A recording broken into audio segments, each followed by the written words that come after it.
as once you know what you're going to write about, once you have your thesis, is you want to make sure when you start writing that you are writing with your reader in mind.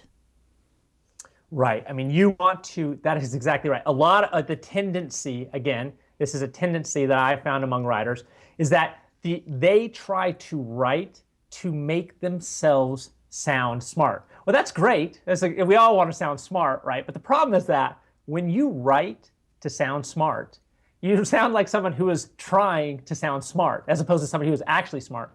The really good writers, the really good thinkers, what they do is they write simply. They strip everything down to the absolute bare bones to make sure that what is important is not the writing style so much, but that the message is being conveyed in as clear and as simple prose as possible, right? So you want to, what are we talking about writing simply? You want to use simple words, right? We all want to, again, we all want to show everybody we got a great vocabulary and all those things. But if you're using really fancy words that are long and complicated, you're going to cause disruption to the reader, and you're going to unnecessarily obfuscate the whole point of the piece because it's going to be more complicated than it actually has to be. I like that you just said obfuscate when you just asked us to use smaller words. Yeah, sorry. Now there are exceptions to this, right? Because there are sometimes when a complicated word fits the purpose exactly, it conveys exactly what you're trying to convey. So there are exceptions to every rule, right?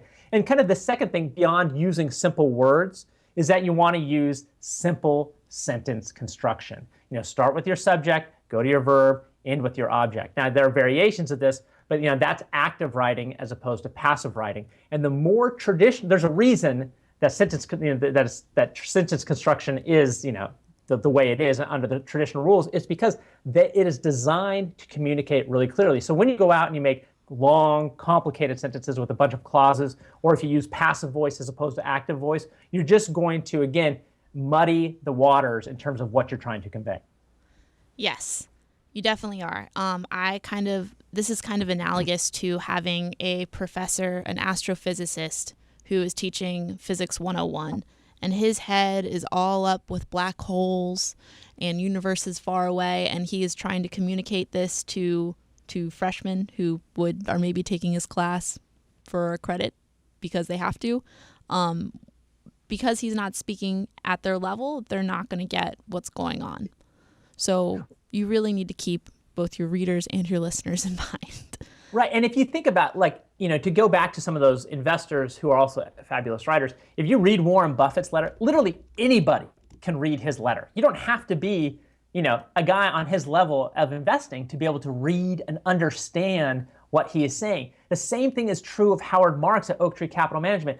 I mean, these guys are literally, they are brilliant. They are geniuses when it comes to investing. But the way that they write, it is accessible to anybody. And so what you see from their writing is that how clear and logical and analytical their thought processes are, and that is what you want to convey both to yourself in writing and to anybody who may read what you're writing. Yes, and as a quick side note, just in case you don't know what clauses or objects or any of this stuff is, I'm going to put in a plug for Strunk and White's Elements of Style. It's a classic. It's the handbook of good writing, I think.